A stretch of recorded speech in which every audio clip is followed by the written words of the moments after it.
So, to be a better person, you have to learn complex ideas and then also try to hold on to them. And one that I've learned is all these different ways not to make assumptions, different forms of it. Like, one is where two statements can be true at the same time, even though you're just missing a piece of information. There's always more to be begotten or understood about a situation. And if you want somebody to describe in more detail one part of something, you need to try to get more details. Because life is way more complicated than this is what happened. You got millions of people on this planet doing millions of different things. And people trying to make money, cover up their own mistakes, things like that fucking suck. It sucks. I'm not joking either because I have had so many people just put their own bullshit on me as just their own little scapegoat, or my own parents blaming me for something that I had nothing to do with. Like, for instance, I saw a neighbor burning newspaper. I believe it was from my driveway or the window. Also, months later, he went in to get a glass bottle. He brought me in the house. He went upstairs, said he was going to get a perfume bottle or something. He got one. It was empty. He put something in it. I don't know what he put in it. He said, "Come with me." I walk out front with him. And then he says, "Light the end of this." I said, "I don't know how." He goes, "Oh, you're stupid," type look. Like, you don't know how to light. And I don't know how. In Texas, the last time I tried to light something, I failed. I tried to light a match head. That's it. I couldn't get the match heads to really light. It would spark and go out. Spark and go out. I didn't know how to hold it. You're supposed to hold them sideways. I was holding them straight up and it would go straight out. So, anyways, I don't know how. He decides to light it. He waits for this big moment. He throws it. Nothing happens because the god flame goes out and the thing doesn't break. It just bounces. And after he goes, no, no, no, give me another try. I'm looking around. I'm like, I'm out of here, man. And I just left. Now, I'm not sure which ones my father and mother blame me for. Probably everything that any kid did around Texas is somehow my fault. If you want to go, my father has the fact that my father moved to Texas is somehow my fault. A 7 year old who just said yes, no, maybe, yes, no, maybe, and then the mother said stick to yes. Yeah, it's his fault. No, it's your wife. Your wife was making bad choices and you were going along with them at the risk of somebody else's future. But anyways, yes, these type of situations are bad that I was in, but the situations my father was in and the choices he was make are deadly for other people and a lot of times illegal. He's just lucky he state hopped a lot. By state hopping, he was able to avoid responsibility. Something he taught me really well. If you're gonna commit a crime, make sure to state hop right after. Fucking assholes. Just the fact that I learned that. I'm not kidding. Just the fact that I actually learned that lesson from my own father and mother. That if you do something horribly wrong, that has committed a crime, and doctors and teachers and state officials are involved, just state hop or lie and don't keep your word. Make promises that you can't keep. Those are lessons that I learned from my own mother and father that I don't ever use because I have my own lessons to teach my children. So I go by a different standard. The Ten Commandments is a good start. There's more commandments than that you can look up. You can pick the ones that and that to add on as you want, but you should have a basic standard. My basic standard is the Ten Commandments and the law, but it doesn't seem like the law matters anymore. I know I seem like it seems like I'm the only one that cares and needs to follow it.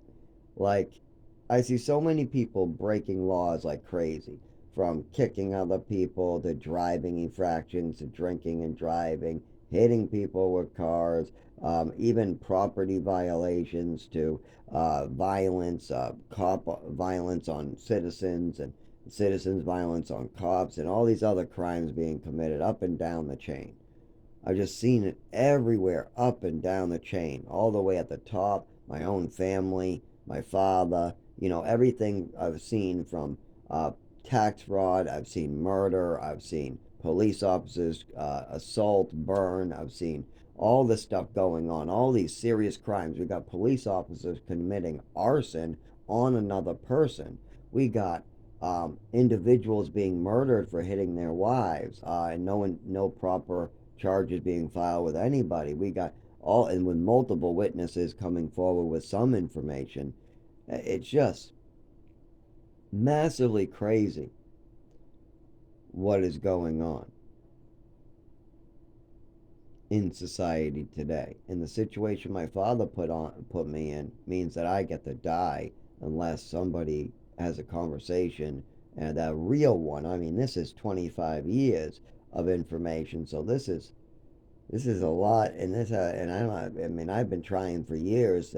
I built a whole good situation to handle this with my father, and he ran off into the sunset, going, "Ah, no, no, I can't hear you. I got my fingers in my ear, and no, no, no, you're a liar. You're a liar. Yeah, that's what you are. Yeah, you're just a liar. No, you're a fantasy immaturity. Yeah, I can hear it in your funny voice. Yeah, Zach, your voice is so funny sounding. Yeah, so you must be a liar." Yeah, and you're mentally ill. That's what it is. Yeah, that's all it is. All this context that I'm hearing from you, all this information that we can go drive and look up, we can go places and check. All this stuff that you're giving me is all some fairy tale world, some fantasy you made up, right?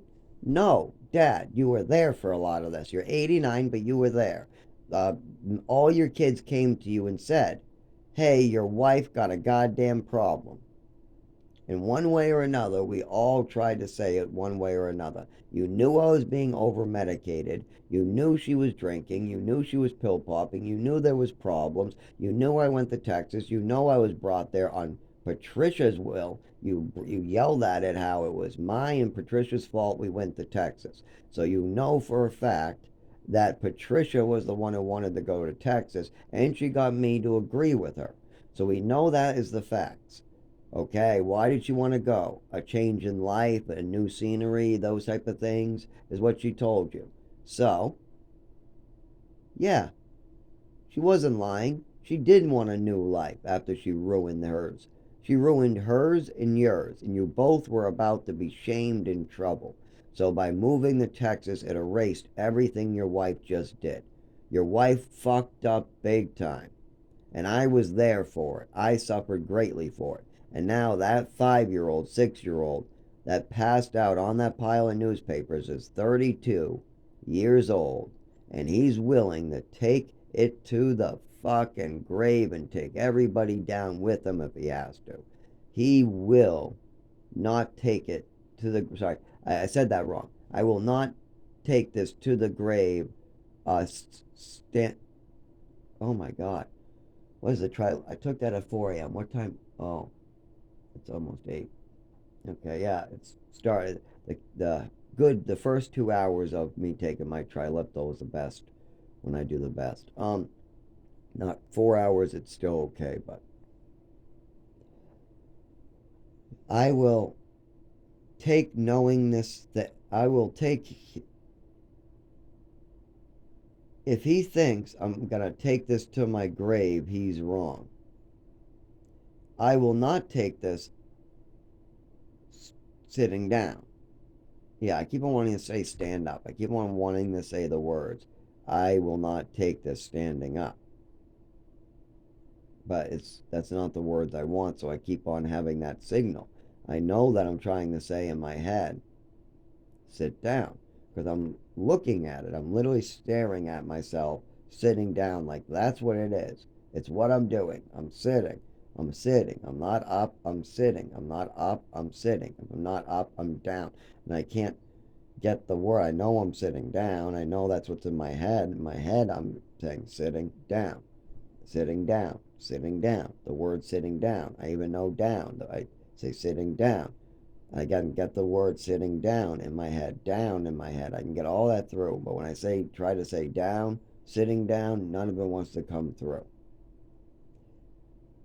Now I worked over and over and over, running it out my mouth and through my brain. And it only took like 100 times to say sitting down. That took three. I had to pause there because I actually just said sitting down and I could feel it say stuff. I could feel the muscle movements. Well, that's a trick I was able to learn after all these years, is to try to say something but not say something. And you don't make any muscle movements. It's like just have a thought, like sit down and run it as you're going to say it. But if you feel a any spike in your where your neck meets your back, kind of like right in the back of your throat in your spine, not in the back of your throat, but if you took a rod and you pointed it at the back of your throat and you kept on pushing it downwards, where that would hit your spine is about where I probably feel this. Or that's probably not good. Okay, I guess the top of your spine. Yeah, the very, very top of your spine and your back. So you know the spine in your back, and then you got your. Oh my God, I can't speak. I know different words I want to say. I got three different ones lined up for this, but all I can say is skull. That's not good. I have spot. That's not what I want to say. I don't want to say spinal cord. I can say spinal cord just fine. That's spine, back, spinal cord, the top of my spinal cord. But I'm trying to say, oh my God, I can't say any of them. Okay, I'll say the cerebral cortex. What the good is that? That's not what I want. Oh my God. The two big ones. I mean, that's the third one I had that I was working on. Cerebral. Once when I got cerebral, I could do cortex too. Because I was having problems saying cerebral there for a second. But once when I get the word cerebral and then I can do cortex. But that's still not what I want. Anyways, brainstem. Drake. Only the 1200th time trying to say brainstem. The worst part about it is it was brain that was giving me trouble, not stem. And that's what was throwing me off. But I don't understand it. I know brain. I was thinking brain. I think I even said brain. So we know I can say the word brain. We know I can say the word stem. But sometimes it just won't let me get it out. And it's not that I'm trying to remember it either. There's a lot going on there with just trying to push it out with a shock. It's just like some of it is forget. A lot of words I just forget. Don't get me wrong. I'm not embarrassed to say I forgot that one, I forgot that one, I forgot that one. There's a lot that I forget.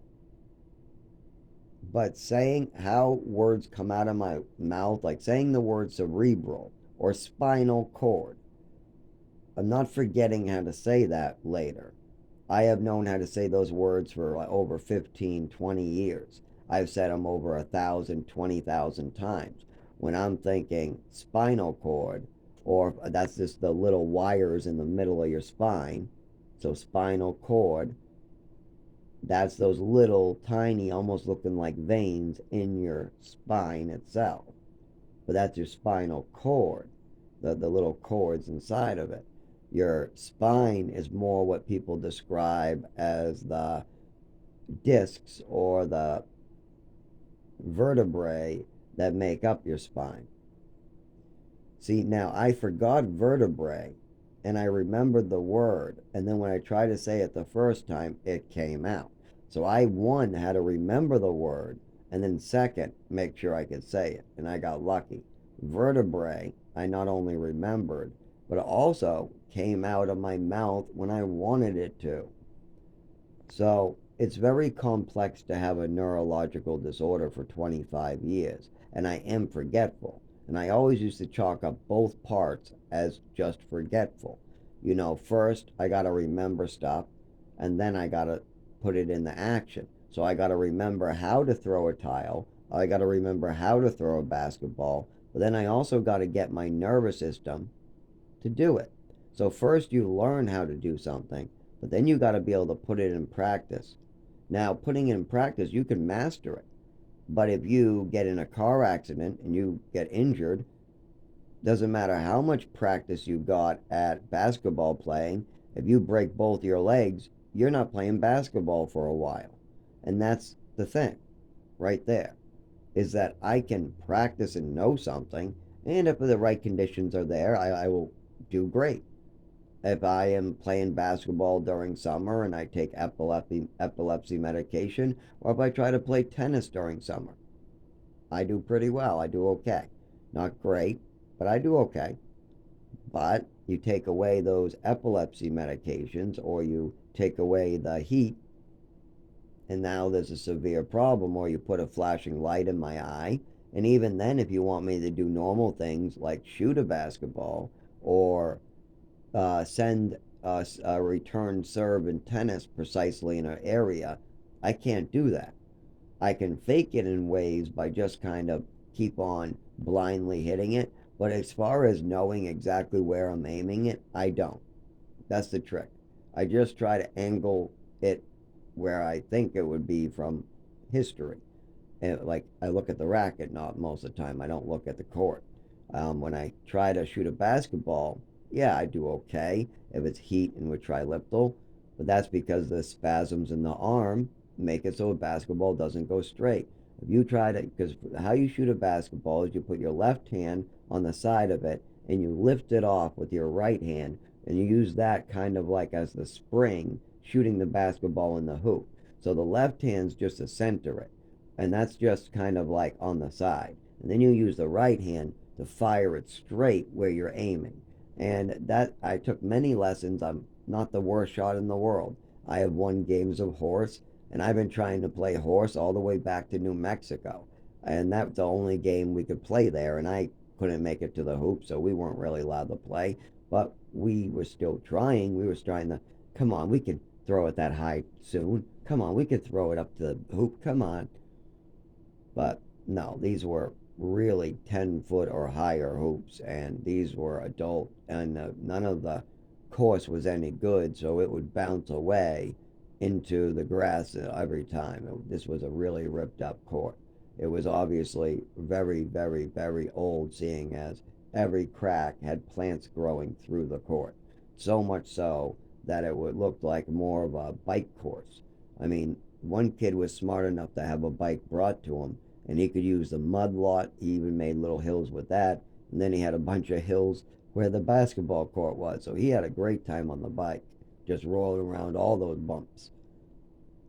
Um, yeah, I think that's a good stopping point right there. I think when we start talking about New Mexico and the craziness that went on there, I mean, my mother's craziness, New Mexico was crazy. My father's more neglectful, and a lot of it is like selfish greed, trying to better himself at the loss of others. You know, his loss is my gain type attitude.